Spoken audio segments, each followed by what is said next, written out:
There were a lot of big games to watch again in high school football this week, and that would include a first-place matchup for the top of Division III in Vermont.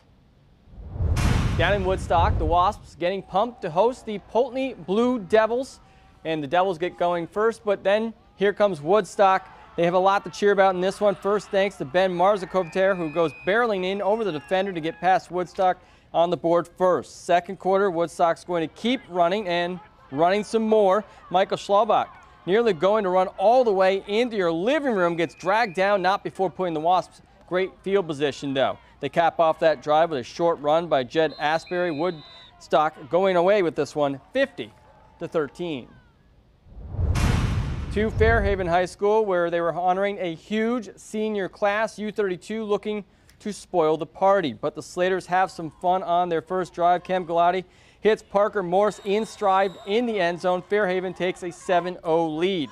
Raiders with the quick response, ensuing drive. Martin McMahon takes the handoff. He is off to the races, going down the sideline, 62 yards for the score. It makes it a 7-6 ball game. But Galati and the Slaters would not falter on senior night. Flips it off to Andrew Ferreira. Stiff arms the defender, and he is going to be gone from there. Fairhaven wins in a shootout, 62-42.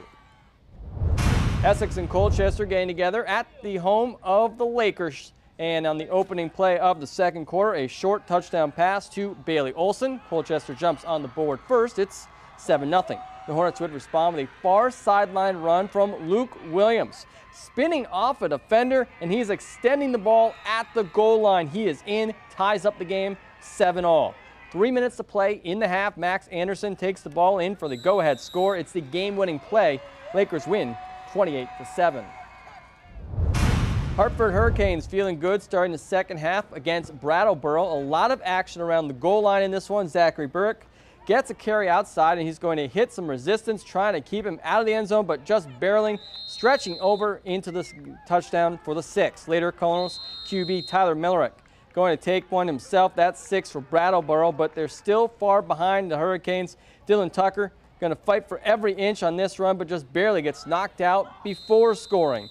But everyone likes a redemption story. Tucker going to cap it off with a touchdown here. Hartford takes a decisive win, 54-18. Section 7 Pigskin, the AuSable Valley Patriots still in search of win number 1 on the year and playing the Vikings, winners of 3 in a row. Pick things up in the second quarter. AuSable Valley is down by 10, so they throw near sideline, allowing Dylan Bogar to grab the ball, keeps his feet in bounds to complete the interception. On the Vikings' ensuing drive, they also go to the air, and they too will throw a pick. Luis Perez jumps the route, wrestles the ball away, and brings us back the other way. Neither team would score on either of those turnovers, but with the ball back again, this time the Vikes get into the end zone. They tack on 2 more points on the end of this run and clinch a winning record with their 4th straight win. Also, Plattsburgh High School shutting out Ticonderoga tonight.